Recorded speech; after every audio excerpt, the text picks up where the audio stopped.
Well, good afternoon, everyone.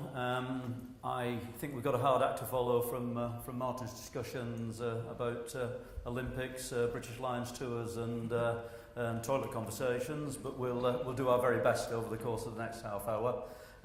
Just some brief introductions.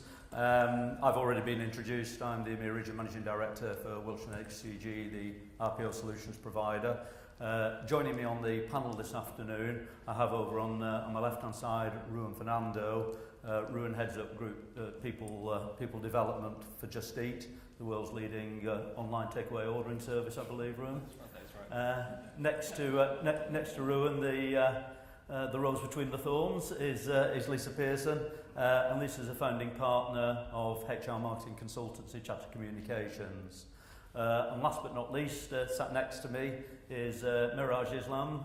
Mirage recently escaped corporate life to be an independent consultant specialising in the marketing and HR digital transformation area, having previously led technology and talent at TalkTalk Group, the FTSE 250 telecoms and broadband organisation. So, welcome to you all. Welcome. As we've already heard over the course of the last 24 hours during a number of the sessions, employer branding is very high on the agenda of most organisations from a talent perspective. And what I'm aiming to do over the next 30 minutes on your behalf is through our subject matter experts is to delve into the subject of employer branding, both in terms of some of the individual components of it, and perhaps equally important and equally interestingly, some of the developments that our panel expect to see over the course of the next year. Okay, so without further ado, we'll kick off.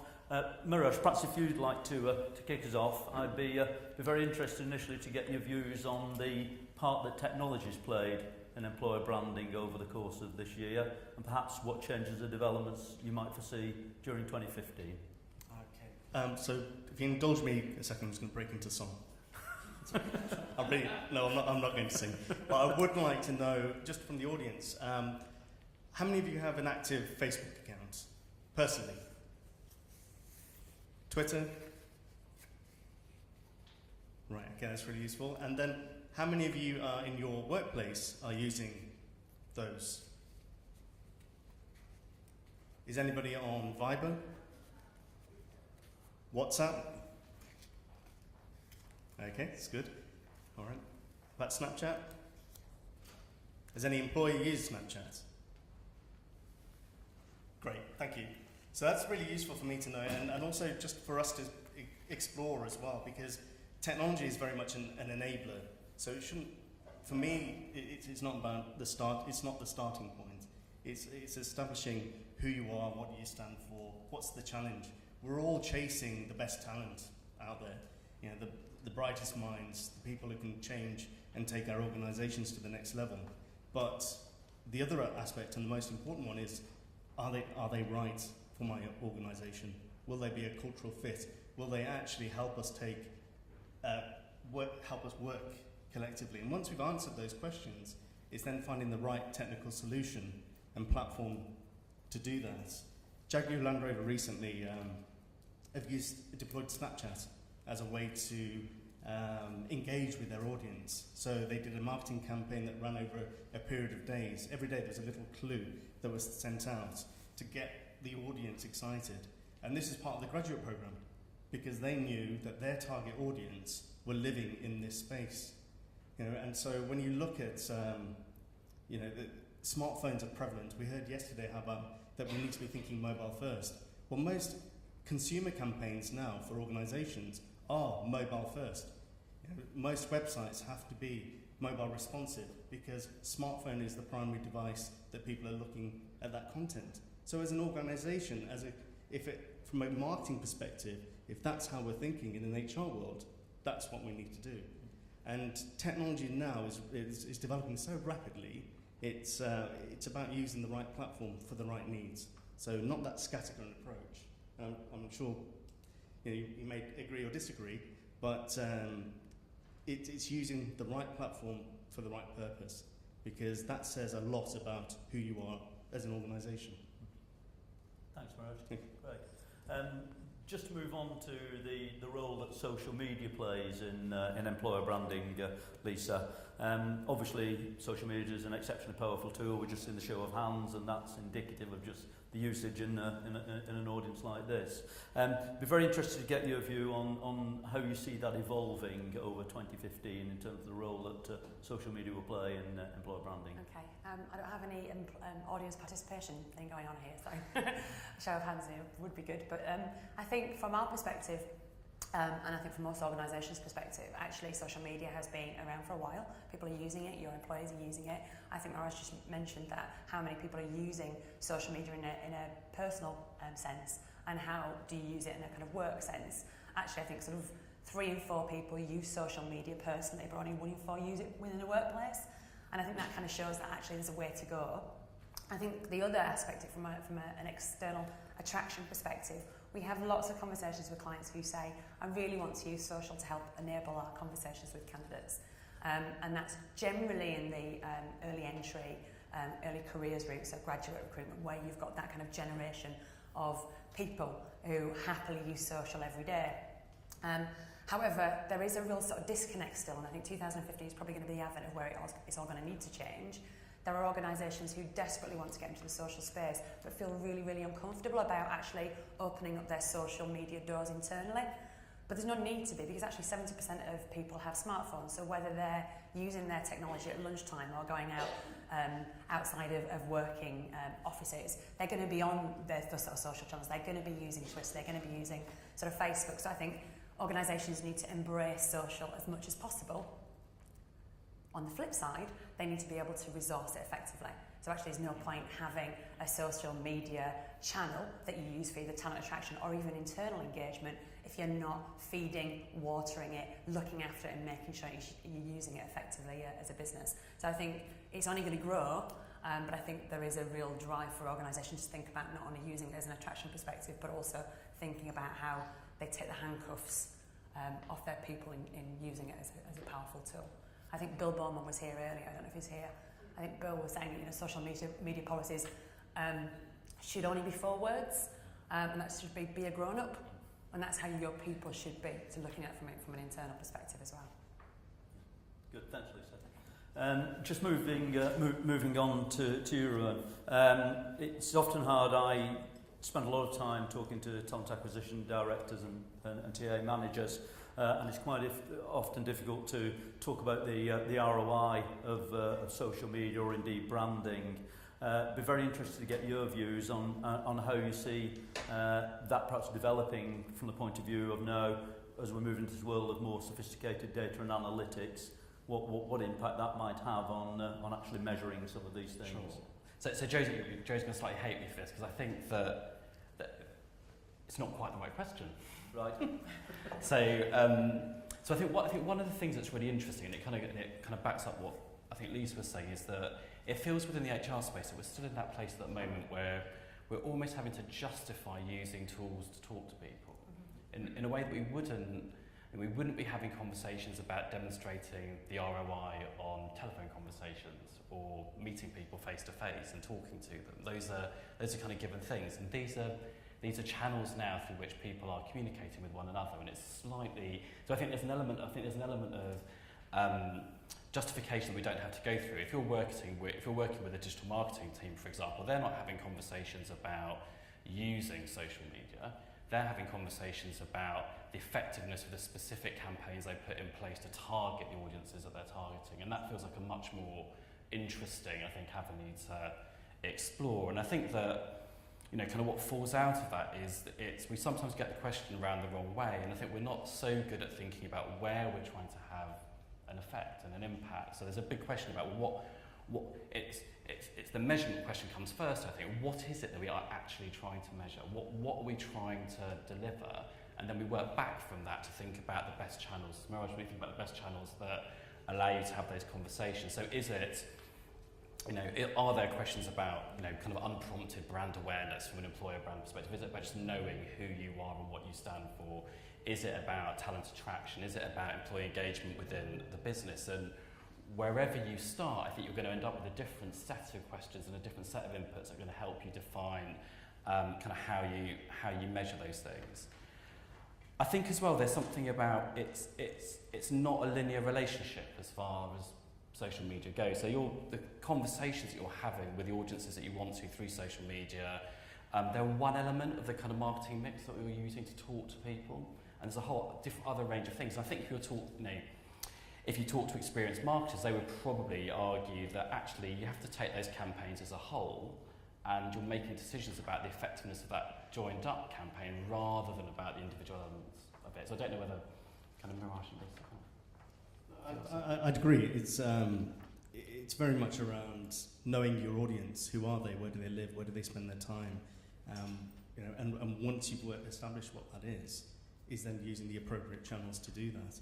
And then technology is moving so fast now. It's just so there is a solution out there. It's just knowing who they are, what the right partners are, and how you use them effectively.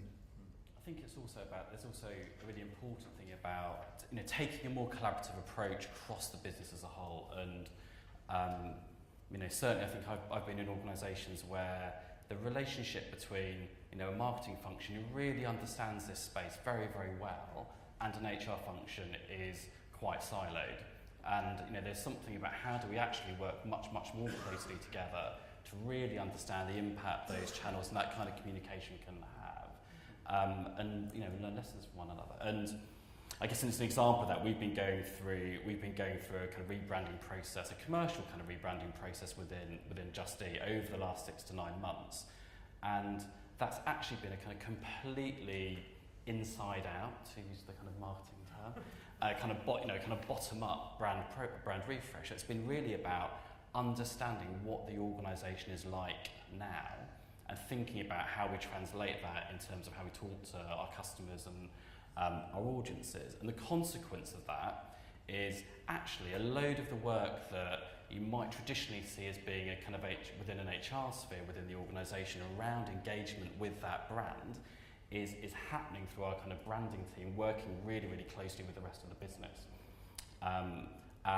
So at the heart of our new brand is this idea of kind of mini fist pump moments. So there's those moments where something happens that gives you a disproportional emotional kind of reaction. So buying a takeaway is an easy decision to make, but you feel great about it. You phone home, you kind of have the conversation, I don't really fancy cooking tonight, can we get a takeaway? If you get a yes to that answer, it's and so what we've been doing a lot of is actually how do you create those sorts of moments for employees within the business, and that's doing that in a really light way. So that might be about our sales management conference. We gave parking tickets to loads of the sales reps because we knew that was something they really, really hated and happened to them on their kind of in their daily lives all the times. But they opened their parking tickets and they found a kind of voucher for a free takeaway that evening. So it's creating those little. So there's a real close connect between the employer brand and the kind of commercial brand. And I know that's easier in some organisations than in others, but there feels to be something really authentic about that works. Good point. Lisa, Ruwan talked about functions being siloed, and I know quite often I hear conversations where recruitment marketing and employer branding are discussed in separate sentences. But it'd be interesting to get your views on how they've become intertwined, and indeed how organisations might make them interchangeable moving forward. I think things have moved on at a pace. I think lots of organisations are now realising that actually in the war for talent, our economy has changed quite significantly. It's really important to keep hold of really good people, and really good people have got a lot of opportunities available to them that they didn't have 12, 18, 24 months ago. So I think there's a real sort of link between internal communications, marketing and recruitment, and they're coming together a lot more closely. And going back to the point we were making earlier around sort of brand, I think Jeff Bezos once said that a brand is what people say about when you're not in the room. And now we've got an infinite number of rooms with social media, so it's really important. I think from a corporate perspective, marketeers who traditionally ring-fence what they do from a consumer perspective, don't touch HR, let's not touch internal comms, they're actually realising it's really, really important not only for their consumer brand, but also making sure that they return the right people to sort of bleed that brand outside of what would be seen as quite traditional. So I think the barriers are coming down. There are some organisations that are actually embedding internal communications within HR, and even some of the corporate marketing functions within HR. So you have kind of, effectively HR BPs or internal communications BPs. So I think it's starting to happen in some organisations, and they're seeing the real benefit of that as well. And I wonder whether part of what helps that is that it works in both directions, doesn't it? So I think, kind of marketing teams within business now are much more aware that we are all marketers. So again, the number of people who are kind of on social media, they're all posting positive messages about your organisation, you're talking about what you do. We all are having a role now in kind of communicating what our organisations are up to and what we're involved in. So it makes it easier to break down some of those silos because it's happening in both directions. Yeah, and I think from a consumer perspective as well, it's that customer experience, isn't it? If you give a customer a great experience, you know they'll come back and buy from you again. And it links back to, if you give a customer a great experience, then you need great people to be able to give that experience, and it flips around on the reverse. And equally, it's not always the case that who you're marketing to are the people that you're going to be employing, but it's having that consistency of messaging so that they know the kind of organisation that they're coming into, and it becomes an honest and an integral part of that process, because what you don't want is somebody being targeted and thinking they're joining a particular company, and then and the reality is that when they come in on that human interaction, that the human side, that the company doesn't live up to what they've used in the latest technologies. So it's very important to have that running as a common theme all the way through from talent attraction to onboarding, and then the talent management and retention. I think we talked earlier, kind of outside of this forum, we talked about the role that technology's played within sort of HR communications and helping you recruit the right type of people. And actually, in lots of ways, it's kind of dehumanised the experience. So actually, before a candidate gets to speak to a real person, sometimes it can be quite a way down the line. So actually, their experience of you as an employer is going to be driven by Glassdoor, LinkedIn, word of mouth. So it's really important that you don't just do jazz hands. There's real strength behind what it is that you're saying, and you're consistent with your experience and what you deliver to potential employees. That's very good points. Yeah. Mirage, we've seen the emergence in recent times of sort of talent communities and all the things around that, and now they've become very self-evidently an important part of workforce planning strategy. Be interested to get your views on how you think organisations can take talent communities further over the course of the next year or so. I think one of the things that's come out of this conversation so far is the fact that everything's becoming much more personalised. We're starting to use the technologies that fit and that human aspect. And as we are all marketers and promoting our own companies or the ethos of that company, talent communities are, first of all, yes, there needs to be an acceptance that there's a cost associated with it. There needs to be not only a belief that it's going to work right for you, because it will save money, it will build relationships, they'll be active. Talent communities will create communities of those who are actively looking for work, and then those passive who are thinking, I'm happy where I am right now, but it's quite good to be part of this network because maybe 6 months down the line, a year down the line, I want to get a job. So from an employer's perspective, creating these talent communities allows them to create this pool, which we all recognise is really important, but it's having the dedicated resources associated with that. Yeah. It's not just saying, right, you're a recruiter, your responsibility is for that talent pool.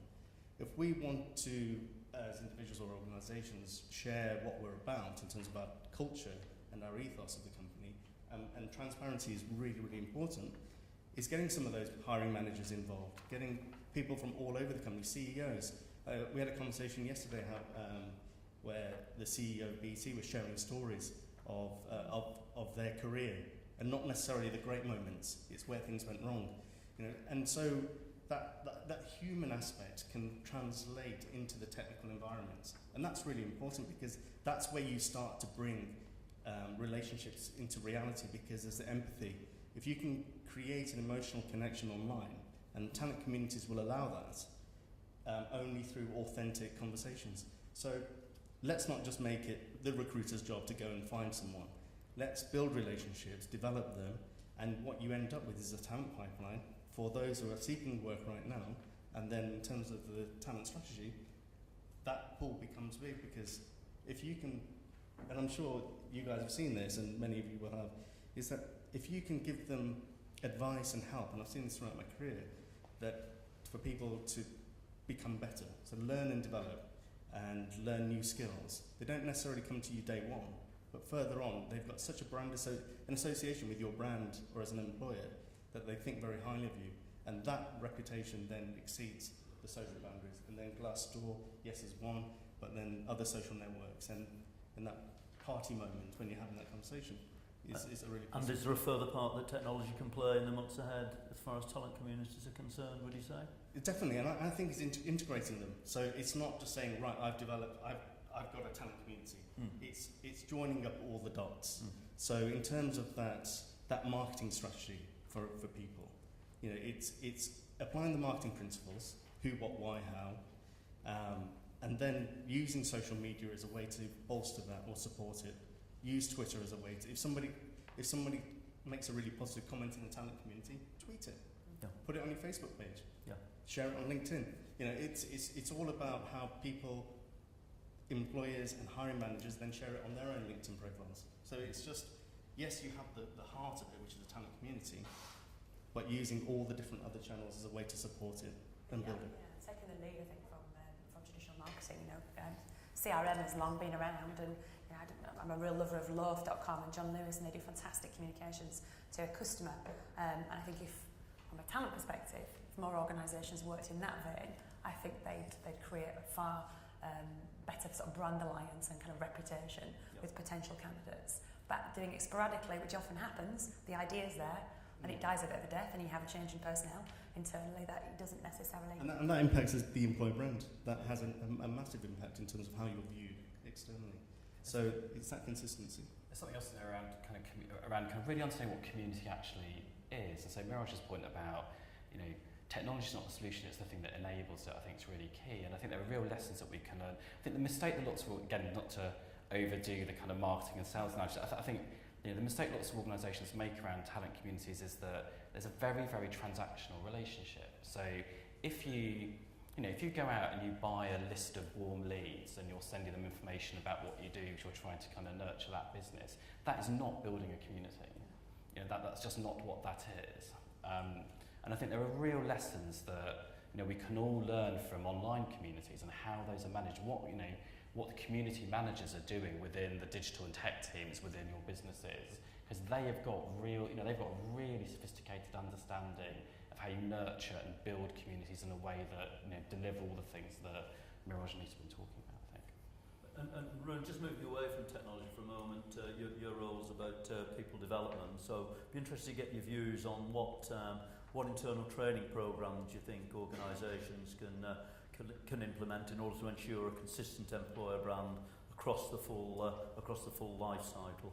So I think that I always say this in relation to my own, it makes me worry about how long my job's going to last, but I kind of think the training's the least important bit in some ways. So I think before you get there, there's some real fundamentals around, do you really understand the building blocks that are describing what that employer brand is? So are you clear about the kind of purpose of your business? Do you really understand the values? Is the kind of culture articulated? Do you know what the behaviours are that sit underneath that? Do you know what the offer is to employees? And I think really importantly, do you understand the tone that helps you communicate that with an audience that tells them something about the kind of organisation this is? And I think if you haven't done that work, you know, you're just effectively kind of briefing people on a set of things that they may or may not kind of, you know, hook into or not.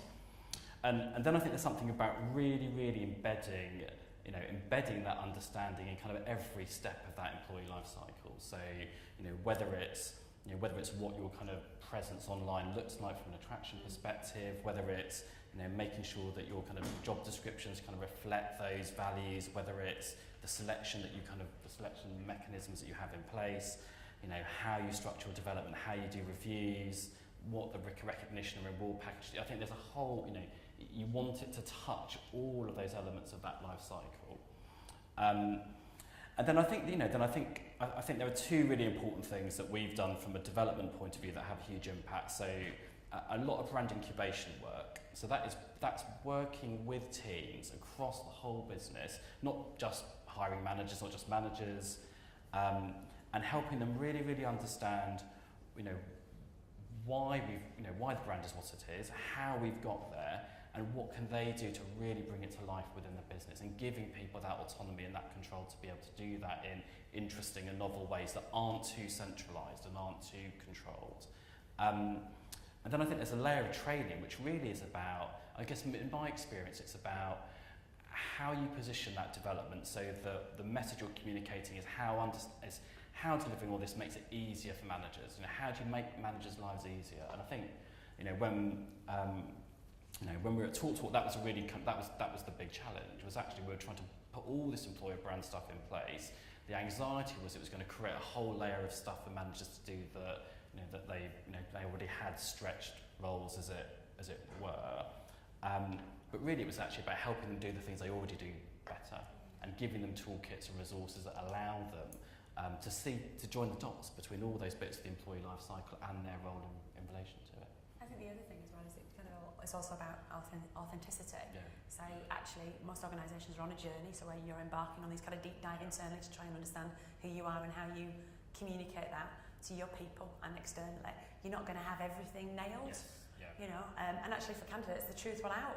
At some point, somebody's going to find you out and not want to be within your organisation. So I think it's that baby steps towards actually getting that full package. Yeah, and I think the other thing is that it's really easy to say, but listening is really, really important, because we can ask all those questions, but it's one, being prepared for some of the those answers, but truly listening and then embedding those answers into your strategy. I mean, we were talking about data and the influence of that, and it's used.